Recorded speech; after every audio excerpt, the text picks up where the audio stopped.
Highways Harihara Veeramallu ఎప్పుడో 3-4 సంవత్సరాల క్రితం స్టార్ట్ అయింది.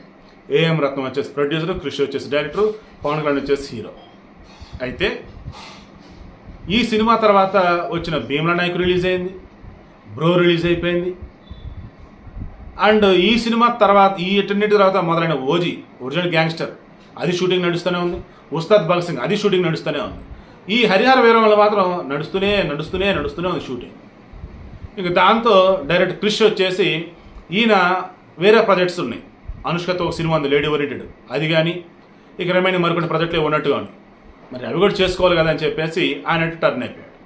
అంటే హరిహర వీరమల్లు పవన్ కళ్యాణ్కి రాజకీయాల్లో బిజీగా ఉన్నాడు, సినిమా డేట్లు ఎప్పుడు చెప్తున్నాడు ఏంటో తెలియటంలా. ఒకవేళ ఖాళీగా ఉన్నాడంటే అప్పుడు ఏ సినిమాకి డేట్లు ఇస్తాడేంటో తెలియటంలా. ఇంత ఉన్నప్పుడు ఫుల్ టైం నేను దీనికి పెట్టానండి, అంతకైతే దర్శకత్వ పర్యవేక్షణ చేయగలుగుతాను అండ్ ఆల్రెడీ స్టోరీ ఇవన్నీ ఆల్రెడీ తెలుసు కాబట్టి.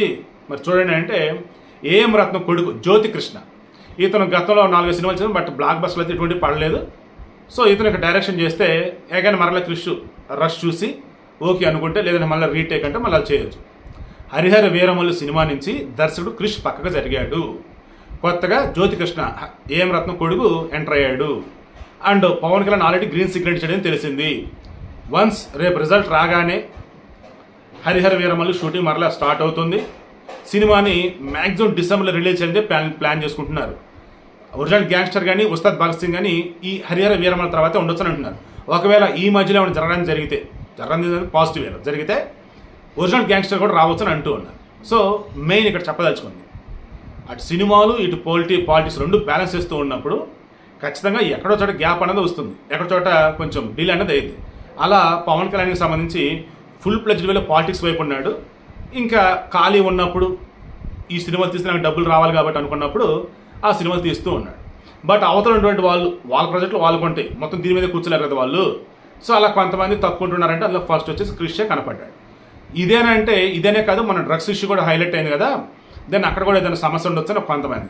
ఇవేం కాదు, పవన్ కళ్యాణ్కి వచ్చేసి కొన్ని సరి చేయమని చెప్పాడు, క్రిష్ వచ్చేసి అది సరి చేయడం కాదు ఇలాగ ఉండాలని అన్నాడు. ఇలా అయితే కష్టం అని చెప్పేసి ఇద్దరి మధ్య గ్యాప్ వస్తూ ఉంటే ఇక నిర్మాత కలగజేసుకుని మరి ఏం చేద్దాం ఏంటి అనుకున్నప్పుడు, నేను దర్శకత్వ పర్యవేక్షణ చేస్తాలే, నేను తప్పుకుంటా అని చెప్పేసి క్రిష్ అన్నాడని, ఓకే అతని ఇష్టం అని చెప్పేసి పవన్ కళ్యాణ్ అని చెప్పేసి అదొకటి తెలుస్తాం. బట్ సింపుల్గా మన కోసం అవతల పనికి సంబంధించి బోలెడంత ఉన్నప్పుడు అది వేరే చోట అయినప్పుడు ఇక్కడే ఉండి చేసుకోవడం అంటే కష్టం కాబట్టి అందుకే క్రిష్ పక్క జరిగాడని నాకైతే అనిపిస్తా ఉంది.